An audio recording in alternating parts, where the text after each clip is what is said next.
You can cry if you want to cry. You Yeah, can cry. I do cry. I do shed tears. His vision was to make Dubai number one. What a 9 to 5 job is, you're just trading your time for some money. That's all you're doing. Okay, this is your salary. You get it by the month, by the end of the month, and that's it. Hello everyone, welcome to podcast with Yazan, bringing you real stories, big ideas, and the amazing energy of this city. My first guest is Austin Chris. Check him out.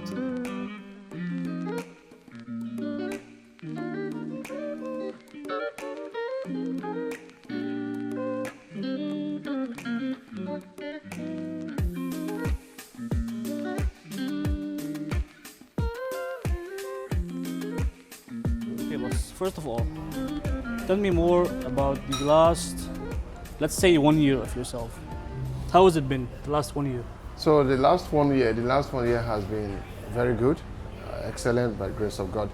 Of course, being in Dubai markets, I see, of course. you can tell that just as the figures are going up, that is how the life is also going. You become very busy because with the full attention of the world coming towards Dubai as the solace point right now in the world, you can That's a big tell statement. for property advisors and consultants, basically anybody around property in Dubai, we tend to have that ripple effect positively if you position yourself rightly. Exactly.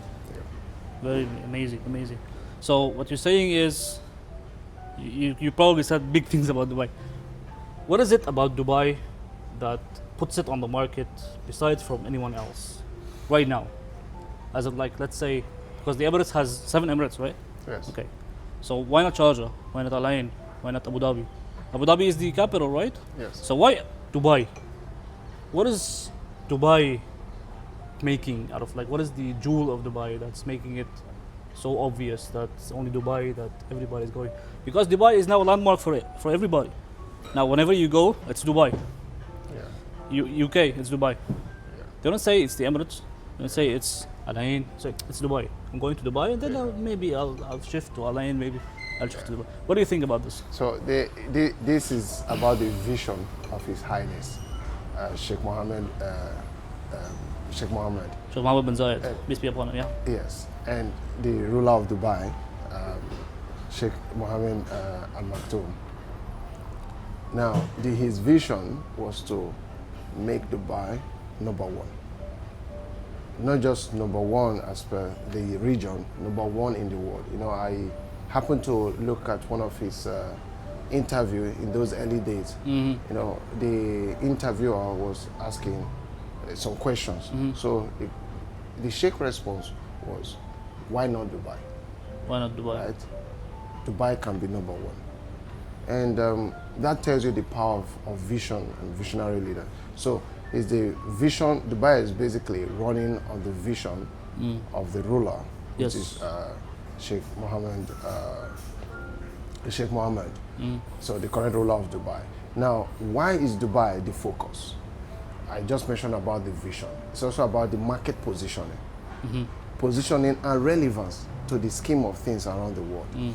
If you look at the world right now with tensions in the different angles, you find that there is one point where you have, well, I will say peace, because someone will say, oh, there's no peace anywhere, but I could tell you there's peace in Dubai. As good as every other emirate is, because every emirate is doing amazingly well compared to the entire world. Now, why is Dubai so much of the focus? Because of that vision, which once you come into the city, consciously or unconsciously, you're running with the vision. Exactly. So the government system so make it easy for you to ride on. I would say the government create a platform. Platform. All right.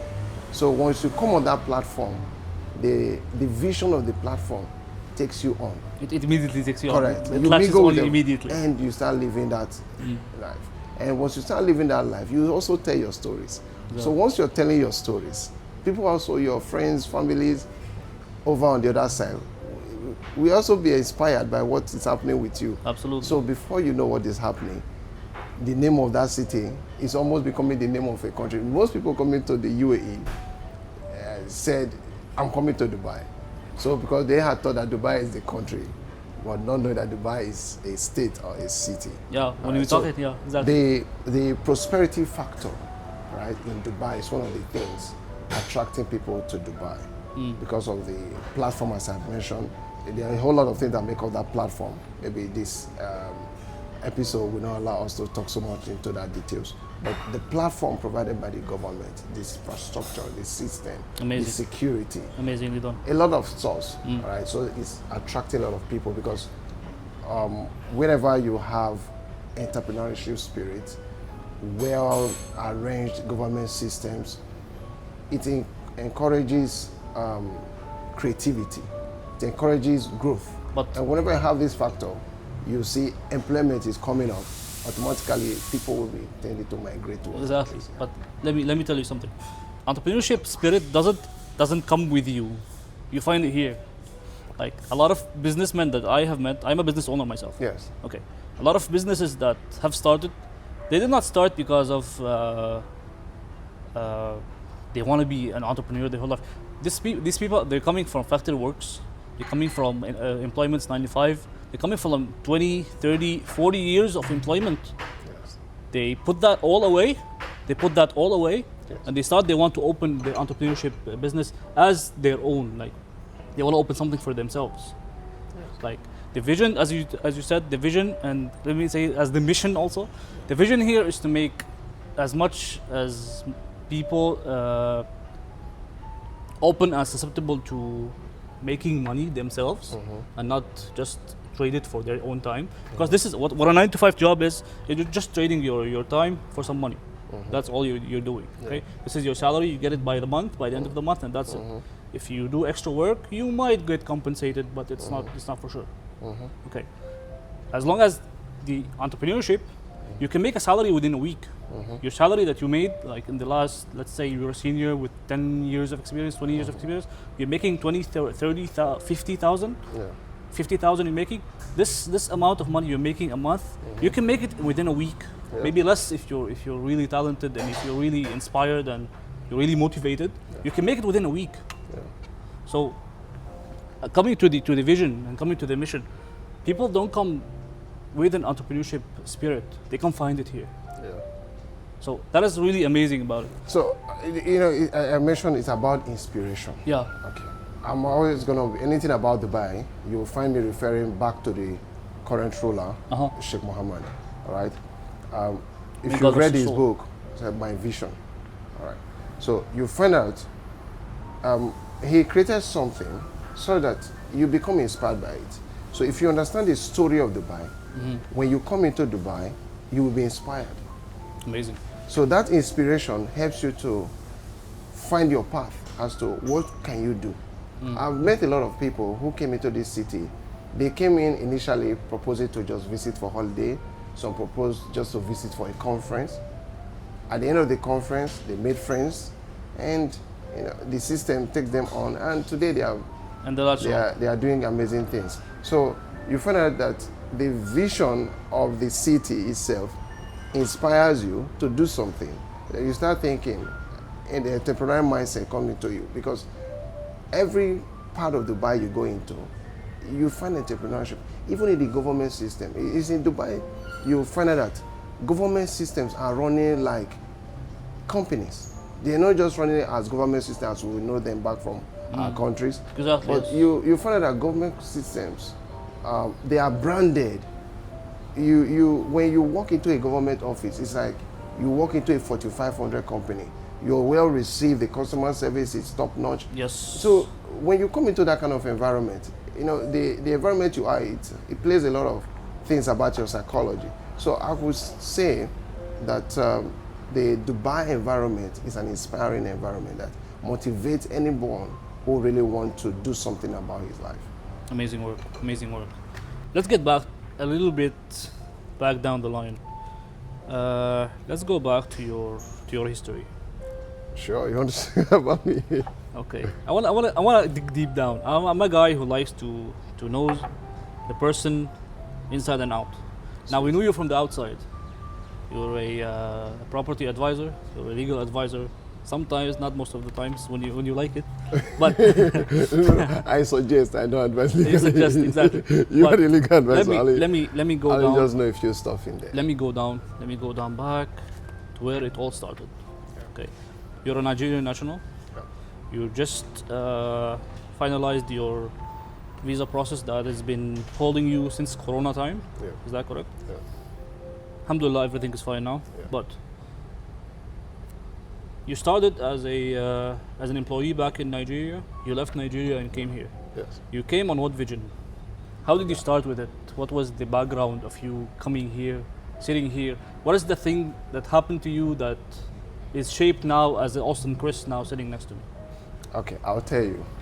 So you find out, I'm always saying the shake and the vision, right? Of course. Okay, now it was about my final year university. Uh-huh. So a friend got to invite me to a conference. And in that conference, one of the keynote speaker, What year was this? this was, this should be 2013.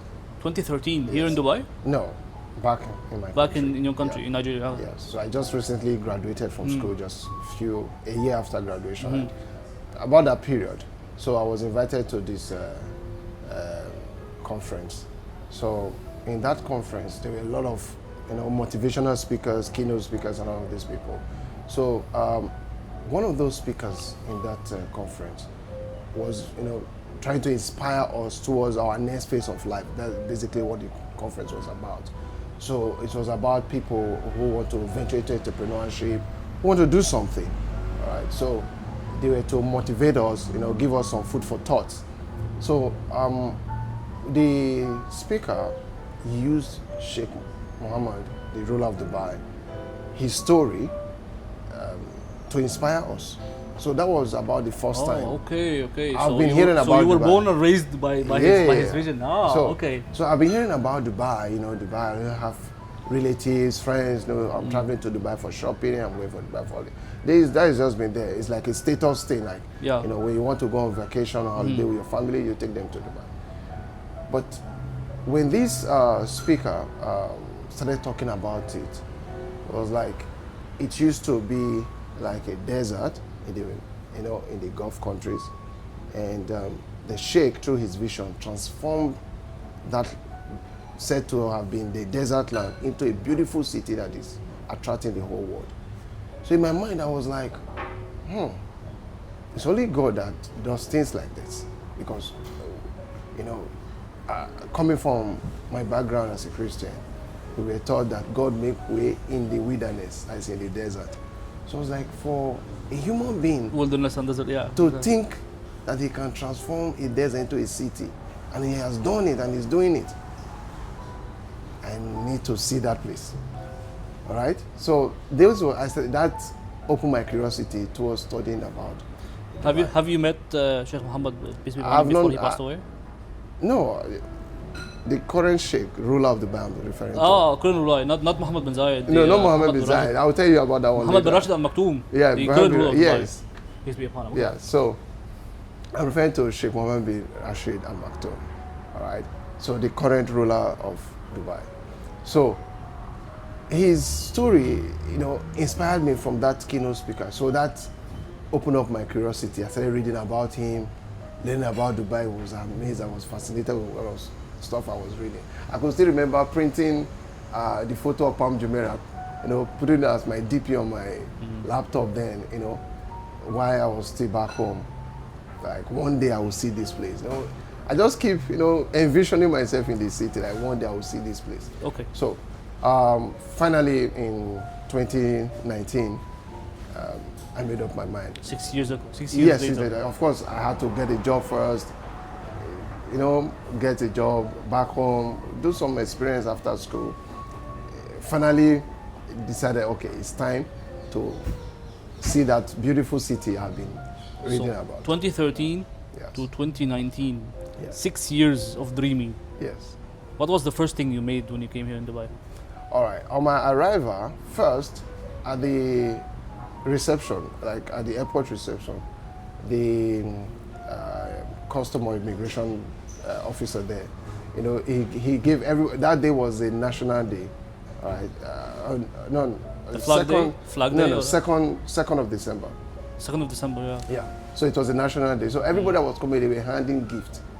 So in fact, it was like I was so amazed, like, wow, somebody is treating me nicely like this, right? He doesn't even know me. He's just treating me nicely. Like So he handed me a free gift of do SIM card. I told you can use this. And he was so, I was like amazed. And at that time, that was my first time to see a true emirate. He was so cute, right? I was just looking at him in his eyes like, wow. This place is beautiful, right? So that first impression opened my mind to positive, beautiful thoughts. And yeah, so after then, I met my friend who apparently gave me the invitation and prepared my visas. So he received me in his house in Sharjah. He was not living in Dubai, he was living in Sharjah. I didn't even know the difference at the time. I just know about Dubai. You just want to go there, yeah. So when I arrived at the airport, he said, take the taxi, come to Sharjah. I was like, Sharjah. So I told the taxi guy, so he drove me down to his place. So we received ourselves and everything was fine. So from there I started applying for a job. So I got the first job with Etisalat. Oh. Yeah, because I had dual background. I had tech background, I had engineering background, and I had both experiences. So I was open to all options. Of course. Either going to continue my construction background, engineering and construction background, or I continue with tech background. So whichever option that plays out for me, I'm ready to run with that. Amazing. So I applied to Etisalat. Then I went for the interview and I got the job. Nice. So we're like, but the offer was not to my expectation, because like there's gonna be some training and some of that things we do before, giving you a full package over time. But I was employed, but I didn't take the offer. I see. Okay. Yeah, as good as you have. And I'll tell you later why I didn't take the offer. Amazing. Let's talk about role model. Yeah. I heard a friend of mine say once in a conference meeting, because I'm in the company I work on right now. Yeah. He was asking one of his associates. He told her, "What is your role model? What is the thing that makes you tick? What is the thing that makes you wake up in the early morning and just start working passionately?" Which she replied, "Myself." She replied at that time that I am the one who's motivated by that vision that I'm working on to get and to chase and to beat myself yesterday. Yeah. To you personally, Austin Chris. Yeah. What is your role model? What is the thing that makes you tick in the morning? Especially in the morning, when you know why, let me tell you why. Because the morning time is the millionaire times. Yeah. It's not the billionaire yet. Billionaire starts like before the morning. Yeah. We're starting with the mornings first. Yeah. The millionaire time is the morning. It's definitely the morning. So according to you, what is the thing that makes you tick? Okay, now that's my motivation, right? So, number one, maybe I'll tell you a little bit about my background later. Of course. Okay. Now, following my background, I made up my mind long ago, that should be 1992, that I want to be successful.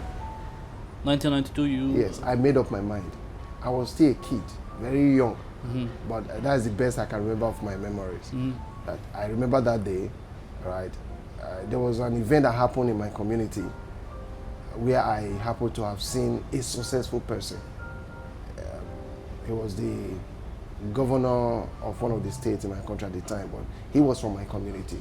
So I was in my grandpapa's house when he came to, to visit the community. I could see the aura,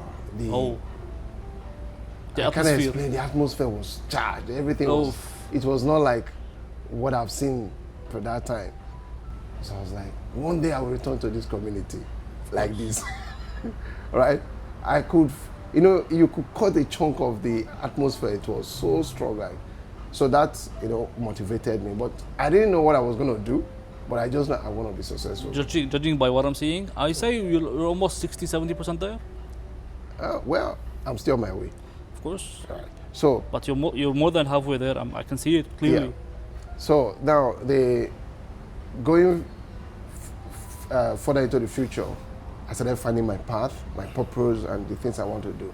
So having found that, I set goals for myself. So what wakes me up in the morning is those goals I've set. So like those goals you've set based on that character that you met because, in 1993. Yes, 1992. So if 1992. If I will achieve that, of course, with the things I've been exposed to now, that have been a lesser goal now. There's other bigger goals than that. All right. So there are bigger goals, there are smaller goals. I could consider that now as a smaller goal, because when you achieve the bigger goals, the smaller goals are inside the bigger goals. So now, coming into the future, I found out that it's about keep improving yourself. So if I did 10 this year, I want to do at least 20 the next year. So what wakes me up every morning is to outdo what I did last year. So I start setting my goals based on what I've achieved last year, and to outdo what I did. To continue that growth factor. Do you have any fears? Well, I don't fear anything. No nightmares? No nightmares. That's why I say, if I tell you about my background, you know why all those things, they are disabled for me. Even how I came into properties. You can cry actually. If you want to cry, you can cry. I do cry. I do shed tears. I can cry. I cry for joy. I don't cry for what people did, because I've seen a lot of tears. All right, so. Crocodile tears? No, not tears. I mean, different pains. You've seen a lot of tears. Yeah. So what I'm seeing, not your crocodile. I mean, have you seen a lot of crocodile tears? No, crocodiles can be fake tears, but you know what? It's a tear that doesn't have any emotion behind it. Yeah, it's just there. Yeah. So, but if you see tears fall out of my eyes, they are real. Of course. Because especially, I'll tell you one of the things that bring out tears. Whenever I see orphans, it resonates. I'll tell you later why. Right? It resonates that's one of my, if you want to say fear, all right? Because I see, we have to make a behind the I scenes. didn't want to break. We have to make a behind the scenes only for Austin's background. I was raised, that was my background anyway. So whenever I went through a lot of challenging time back home, even before coming out. So based on that factor, so whenever I see people coming from that background or in that situation, it brings that tears. All right. So those things are the things that Then two, I hate to fail. You hate to fail. Yes. So that's why I said fear, they are disabled for me, because of that failure, it doesn't exist with me. I didn't get it the first time. I will keep coming until I get that thing, except it's not worthwhile. All right, until it is straightened out and it will go. So that's why I said those things are disabled for me. Like, I'm afraid of anything, fear. Nah. There's no worst things that can happen. The worst that will happen has already happened. Has already happened for you. It's already behind you. Yeah. So that's my mindset, that the worst that could happen has already happened. All right. So the only thing that could happen now is me.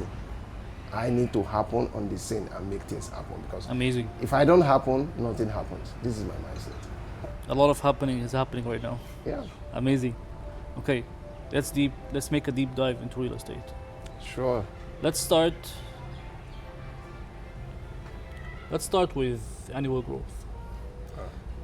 Annual growth is one of the top benchmarks and top marketing content right now is about real estate, right? What is the main thing that contributes to the up value of the market every year? Every year we have an up value. You can buy a property as crazy as right now. By the end of the month, you can sell it and you have made a lot of money. Yes. So what's the secret behind this? Okay, now the background of all of this happen to be, how does the real estate operate? And now the real estate or properties, they are also asset class. This is one of the fundamental information you should have to understand how does this asset class behave. Exactly. As compared to gold, crude, other asset classes, stocks and everything else. How does real estate behave being an asset class? There are factors that affect the growth potential of any property. Now, I'll always say, based on my studies, that every property, whatever location, have the tendency to appreciate. But the factor could be time, holding that there is no war, no earthquake. Oh. So no war and no earthquake. When you don't have conflicts like war and earthquake, real estate will grow. Somebody will always ask me, how do you mean? If you buy a property in the remotest part of any place, leave it there for 30 years, you're not going to sell it at the same price you sell it. Of course not. All right. Now, however, there are places where if you buy this year, by next year, your price change. You see, in one place you waited for 30 years, in another place you waited for 1 year. In some places 6 months. What are the difference between these? So these are the things that will point you towards factors. Now, what are those factors? Number one factor is desirability. Desirability. Yes. How desirable are your inventories? Is your property? Right? So what will make that property desirability factor go high is one, location. Okay. If you have everybody want to have, it's a dream in everybody, a subconscious dream, I would say, in most people's mind, that they want to have a house facing the beach. A big mansion facing the beach. Not too far from that mansion is a mall. They have their own private pool. They have a yacht on that beach. You see, this is a big, hairy, audacious goal subconsciously in the mind of people. Yeah. All right. So everybody want to have that.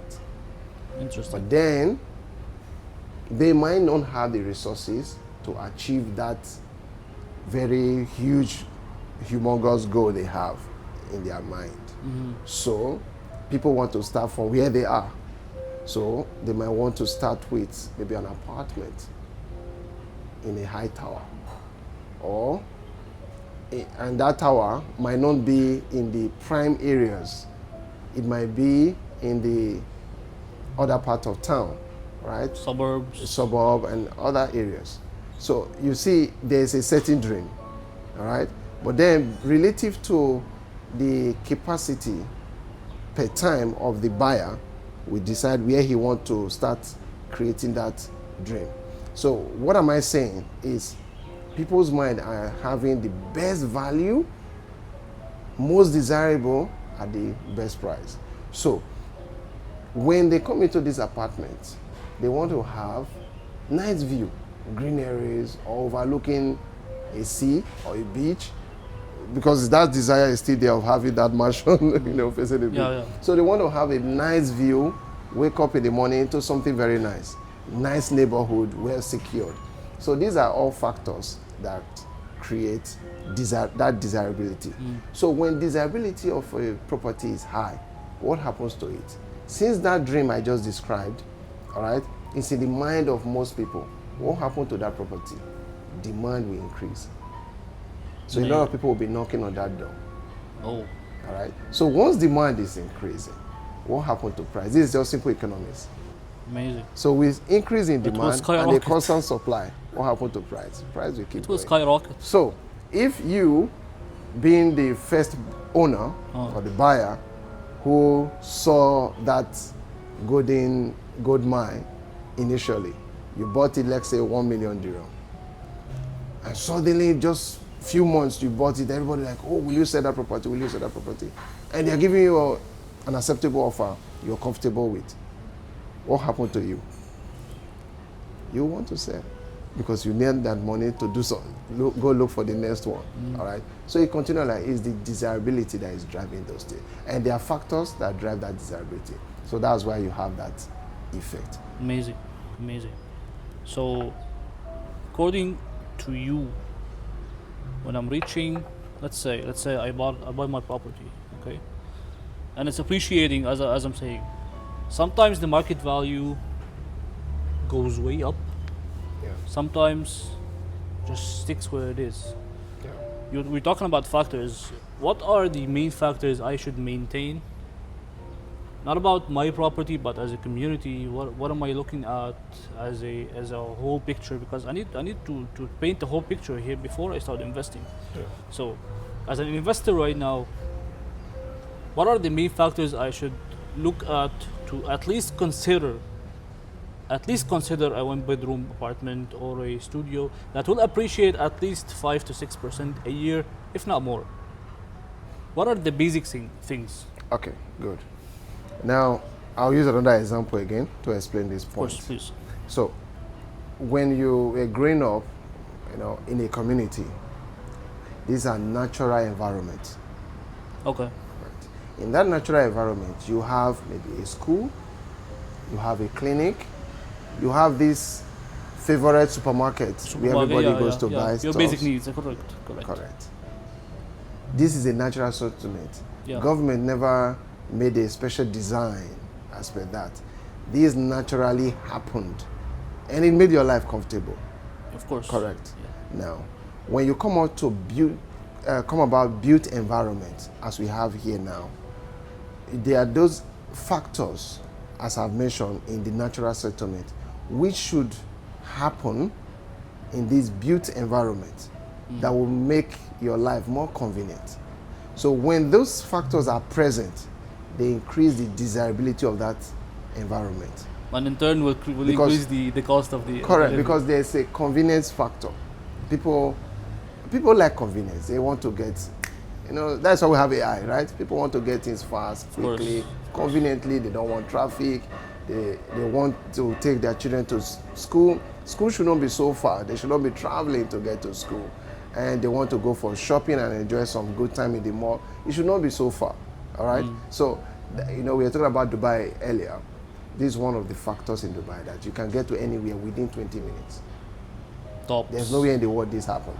Of course. All right? So within 20 minutes, you can go to anywhere from wherever you are. Absolutely. So those are the factors driving the market. Amazing. Okay. So, we talked about the factors, talked about how you grew up, okay? Let's talk more about business as a whole. All right. You are a business owner of yourself, correct? Yes. Okay. As a business owner, okay, I don't want to get it longer for you, because I know it's really exhausting for you to explain everything. Yeah. So, as a business owner, okay, as someone who is right now in Dubai for how long? 6, 7 years? 5 years. 5 years. What is it the most challenging aspect about owning a business as an expat in Dubai? As someone who, you're a Nigerian, your English is the mother tongue. Yeah. Do you have any other languages right now? Yeah, we do have languages, but I'm not so fluent in my native language. Of course. I use English. Absolutely 100%. amazing. Okay. But this is your main language, okay? Yes. This is your mother tongue language. So the aspect of a bilingual or maybe a trilingual individual who opened their business here in Dubai, what are the most challenging aspects you're facing right now? Because it's actually very hard. Of course, it's very hard. Because if it's very easy, everybody will be doing it. Yeah. Exactly. So, from your insight, from your perspective, from your point of view, what is the most challenging thing you have faced that made you feel like you have crossed a milestone when you finished it or when you achieved it? Okay, number one, we have to do about your starting up, like raising the capital.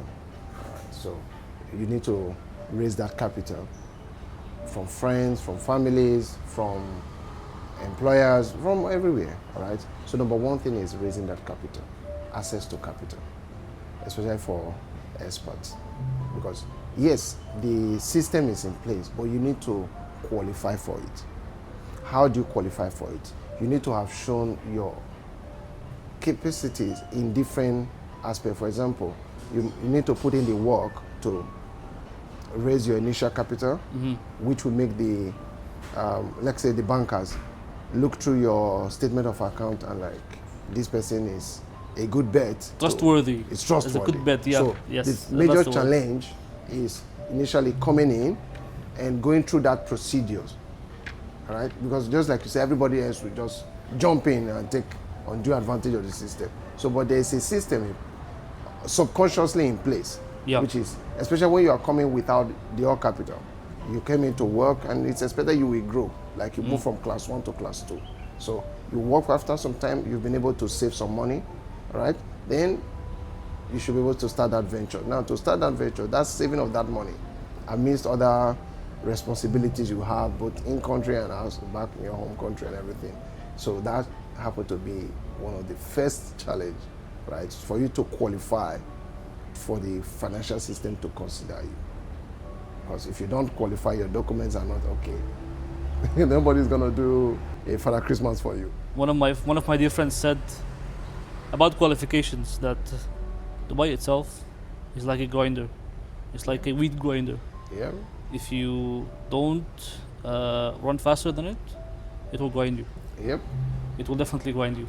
It works on two sides. It works on two sides. If It's like a double-edged sword. Yeah, if you're doing something substantial and something positive, aligning with the vision, the system takes you and you're just going. It doesn't care about what nationality. And you also, if you're doing bad Right. and you go, yeah, it also goes Correct. with you. So all if you decide to go the negative way, it will grind you. of course, That's why it's amazing. absolutely. Okay. Let me get some advices from you.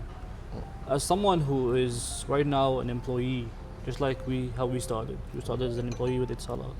I started with a legal company. No, I didn't take the Etisalat job. I didn't finish that story. I told you I didn't take the job. So just to wrap up that part of it. So that I didn't take that job because of. You did not take the job. I didn't take the job. So I happened to have a second offer with another company. Oh. All right. So, anyway, regardless. So that was how that. Regardless. Went. What advice do you give to people who want to start right now, here in 2024, end of 2024, let's say early 2025, let's say December 2024 or January 2025? What advice do you give to young millennials, to Gen Zs, to Gen Xs on starting their own businesses or on taking that first step of becoming the young millionaires or entrepreneurs? So the first thing is look out for a problem that you want to solve, because it's a big city and this city represents a microcosm of the world. All right, you know why I said Dubai is like a microcosm of the world? Is every known city in the world have people here. Yeah. You would literally find nationalities of every part of the whole world. Yes. Of the whole world. Yeah. All right? More than 200 nationalities are present in Dubai. So it's more like a lab for you to experience how the world is. That if you can become successful in Dubai, you can consider yourself to be successful in the world. Have you ever needed the power of attorney but felt overwhelmed by the process? I get it. It can seem complicated, but that's where we come in.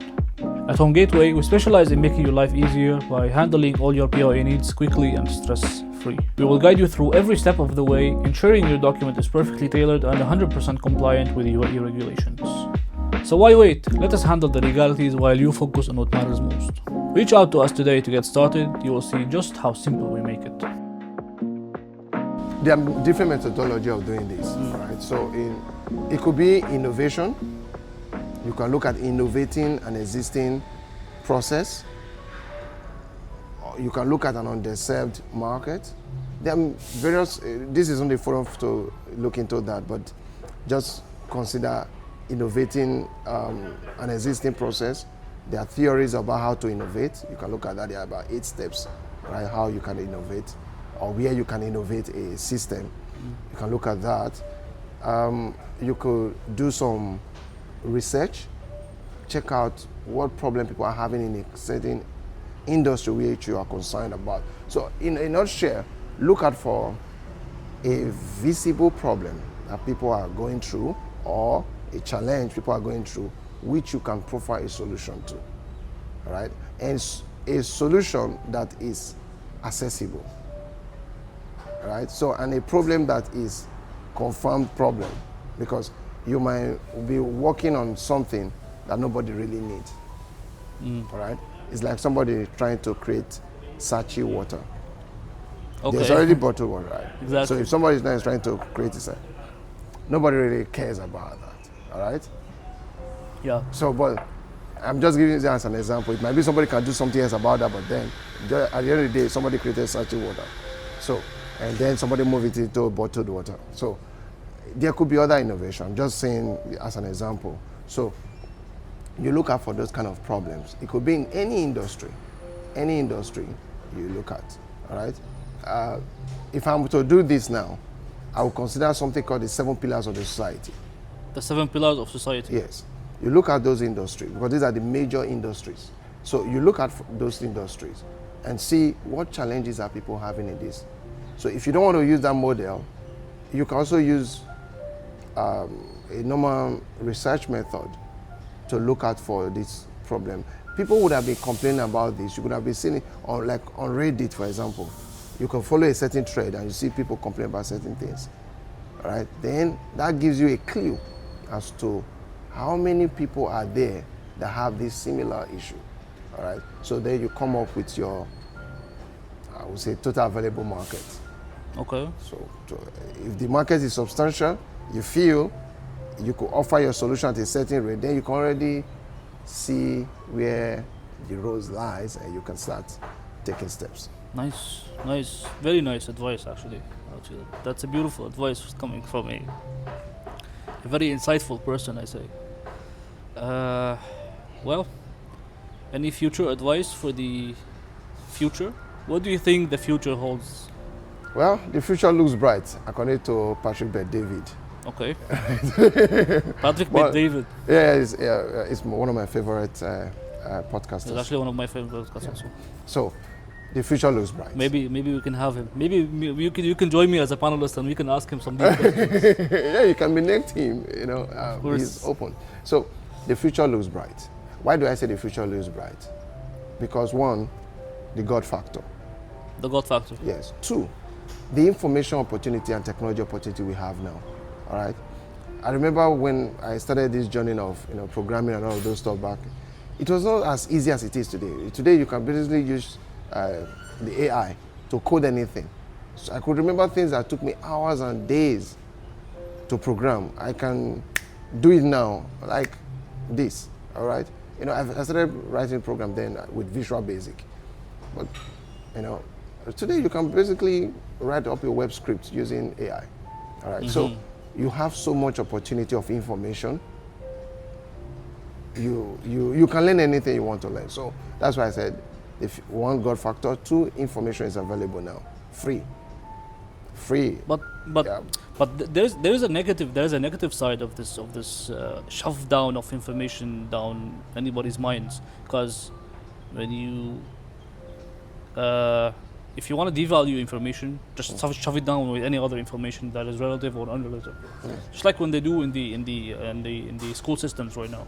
Okay, so school systems right now, apart from Dubai, because I really haven't studied anything about Dubai's school system right now, but normal school systems back in our days, back in our places, they always shove down information relative or unrelative to your fields. They don't even let you choose your field and study it from your young age. So they just shove down everything. Do you remember your studies back in the schools? High school, I never remember anything about it. Middle school, nothing. I only remember the whooping that I got. I only remember the problems that I caused my parents. That's everything I remember about school, because it's a shove down, it's a sudden shove down of information. But at the end of the day, nothing is working. How am I going to use the theory of relativity when I'm cycling with my friends? Okay, now I think I get your point. It's a common question around the world. All right. So, but here is it. It depends on the curriculum of the school. All right. So most schools refuse to innovate. I will say, for example, in my department back when I was in university, there were certain courses we were doing. We didn't know when we were going to need them. We were feeling pressured. In fact, the professor that designed that curriculum, he's late now. He was somebody that wasn't so much liked. We saw him as mean. Mean. But, yeah, we thought he was mean. All right. But today I appreciate him more. You know why? He could see the future and saw what we need, or what we are going to need in that future, and he embedded it, even against opposition. All right. And for example, I just talked about programming earlier on. I learned programming when I was in school, engineering school. Mm-hmm. So someone like, oh, you study mechanical engineering, you should be learning how to fix automobiles and all of those stuff. Yeah. You know, this is their mind, right? What are you doing? You know, are you in computer science? All right. But this guy, all right, he embedded a lot of stuff, even entrepreneurship, as part of our course. We did entrepreneurship in school. In fact, you have to do a practical section where you get an idea, work on it, and do a presentation, like a pitch, before a panel. We were doing that, all right? But as per the national curriculum, all right, get my point, like the general curriculum, nobody expects those kind of courses in those times. But then, this guy, professor, he could see the future. I know where the future is headed, and started preparing us. Because prior to that time, you find out that most engineers, they just graduate, they don't have entrepreneurship brain. I'm sorry to use that word like that. They don't have the entrepreneurship mindset. They just know how to do the technical things, walk. You know, not innovating anything, just the technical details, they are superior. When it comes to business and administration of stuff, no. So, but these guys started cooking that. Now, just back to your question again. When you are learning, right, you learn towards your course. Like, where do you want to be? What do you want to do? As early as you can find that, because the truth of it is that no school will actually do it all. I know there are quite a lot. My current school right now, where I'm doing my MSc, yeah, they're amazing. They've come up, they've innovated. They are. But at least find a niche. Correct. So, but back in those days, all right, you know, when we were growing up, it wasn't as it is today. So the curriculum wasn't. I could still imagine us learning about the theory of relativity from the 1940s and 60s. Theory of relativity back in the 1960s. We were in the 1990s and 2000s preparing to the, you know, in the new millennium, and we are still doing this stuff, all right? And I'm so glad now, the last time Pluto has been sacked, has been a planet. If they had given me a quiz when I was in primary school, and they said, name the 9 planets, and I missed out Pluto, the teacher would have failed me, right? Yeah. But now Pluto, they say, oh, Pluto, we sack Pluto. Pluto is not a planet. Pluto sucks. In fact, they have even more than 9 planets, right? So those stuffs. We're talking politics now, man. Correct. Be careful. I don't even know how many numbers they have now. So those stuffs has to do with relevant with the current time. So the school curriculum of that time, we are not designed to fit, or we are not designed fitting into where the future was headed. But I'm happy so many institutions around the world now, especially after COVID stuff, most of them have started, you know, retracing and upgrading into it was like a harsh hit of reality. Yeah. I'm so proud about my school, and even my current school. Yeah, they did amazing. Amazing work. Well, thank you so much for having the time to come here and sit with us. It has been more than insightful and eye-opening. I'm always happy to do this. Actually, one of the main reasons we started this is actually to get the POV, the point of view of other people. Mm-hmm. I want to know their backgrounds by just talking, and knowing them as people. I have gained so many insights over like so many years, and now I wanted to share it as a whole, as a full picture, if I may say. So thank you so much, man, for all the insights. We talked a lot about real estate, about you growing up, about how did you start here, the school system. We almost went to Pluto. We almost went to politics with Pluto, but we have to stop it here for censorship reasons. Thank you so much, man, and I need to see you again. Thank you so much, man, for having us. Thank you, and I appreciate your time. We'll see you next time. Bye-bye.